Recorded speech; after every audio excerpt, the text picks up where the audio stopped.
When I shut that door, I didn't feel anger. I felt release. A strange, bone-deep calm. The kind you only feel when the war inside you is finally over. They stood there, both of them, under the dull glow of the streetlight, two ghosts wrapped in regret. My mother's hair was thinner now, her hands shaking as she clutched her coat. My father's eyes darted between me and the house, like a man trying to find a way back into a life he'd already lost. "Please, Clara," he said softly, "just listen to us." I didn't move, didn't blink. The silence stretched between us until it felt like time itself was holding its breath. Then I whispered, "You're 8 years too late," and I closed the door. But let me take you back to the day everything started breaking. 8 years ago, I was 29, a single mother with a 5-year-old daughter named Lily. She was sunshine, wild curls, endless laughter, a heart so pure it made the world seem kind again. Until one afternoon, she collapsed in our kitchen. No warning, no sound, just fell, like a puppet whose strings had been cut. The doctor said she had a rare autoimmune disorder. Treatable, but expensive. The first estimate they gave me was $95,000. I remember sitting there, my hands trembling over the clipboard. 95,000. I had 12. I tried everything, called the insurance company, begged for extensions, asked my ex-husband for help. He sent silence in return. And then, like a fool clinging to hope, I called my parents. I thought they'd help. They always had money. My father owned a construction firm in Dallas. My mother ran a boutique. They weren't billionaires, but comfortable, the kind of people who bought new cars just because the old ones felt dated. When I told them, my voice was already breaking. "Lily's sick, Dad. She needs treatment right away. It's $95,000. Please." There was a pause, then laughter. Actual laughter. ... Mom spoke first, voice dripping with that same polished cruelty she called honesty. "Oh, Clara, you always were so dramatic. Maybe it's time to accept you can't fix everything with money." And Dad, steady and cold, "We're not a charity. You made your choices. You need to take responsibility." Responsibility. That word burned itself into my skin. A week later, a photo popped up on social media. My parents smiling at my brother's engagement party. A luxury yacht, champagne towers, diamond bracelets glinting in the sunset, $300,000 spent on a single evening. While my daughter lay in a hospital bed, tubes in her arms, whispering, "Mommy, am I going to be okay?" That night, I stopped believing in unconditional love. I didn't argue, didn't scream, didn't even cry. I just shut something off inside me, and in its place, I built something new. Focus. I worked every hour I could, days as a receptionist, nights delivering food. I designed handmade crafts to sell online, slept 2 hours a night. I sold my car, pawned my jewelry, rented out my room, and slept in the living room. Every cent went towards saving Lily, and we made it. Barely. When her doctor said she was out of danger, I broke down in the hospital hallway.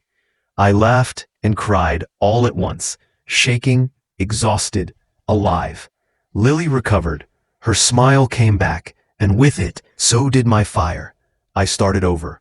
I built a small online shop that grew into a design brand, Luna & Co.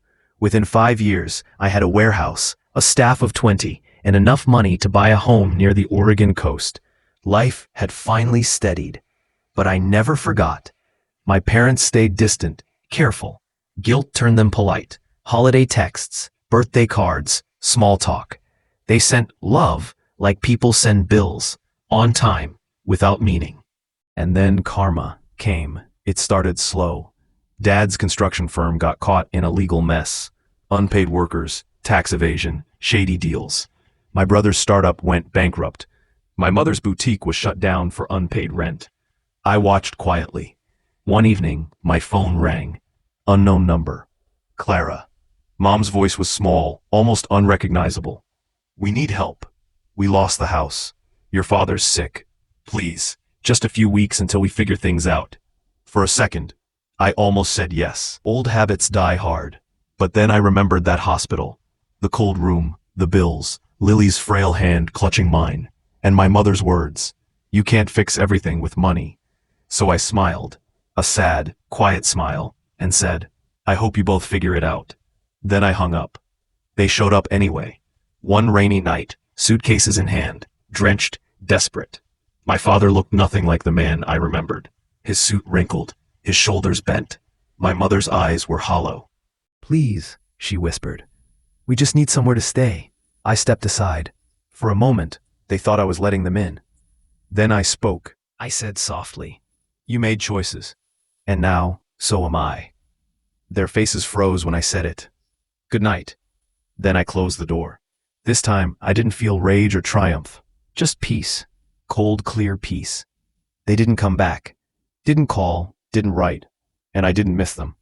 Over the next few years, I watched from afar as they unraveled. My father's health declined. My mother took odd jobs. Their old friends disappeared. They became ghosts in a world that had moved on. But I wasn't cruel.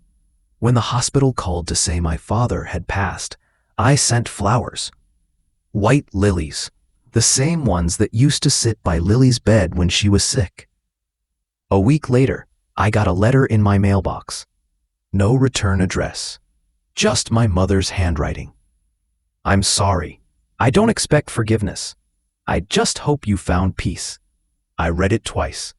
Then I folded it, set it on my kitchen counter, and lit a candle beside it. Not as hate, as closure. Because forgiveness isn't something you owe to those who broke you. It's something you give to yourself when you're done carrying their weight. That night, Lily found me staring at the candle. "Mom, are you okay?" I smiled. "I am now." She climbed onto my lap. "Will we ever see Grandma again?" I kissed her forehead. "No, sweetheart. Some people, once they leave your heart, it's better to let them stay gone." She nodded, content, and fell asleep against my shoulder. I looked around our home, the soft glow of the lights, the quiet hum of the rain outside, the life I built from the ashes of someone else's neglect.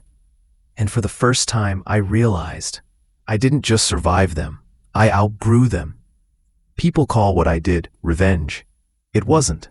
It was justice. Slow, patient, quiet justice. Because the world has a funny way of balancing itself. You can buy weddings and yachts and champagne towers, but you can't buy loyalty. You can't buy forgiveness. You can't buy peace. The night I closed that door, I didn't lock it in hate. I locked it in truth. And that truth was simple. Sometimes family isn't who raised you. It's who stood beside you when everyone else turned away. And once you learn to close a door like that, you also learn never to open it again.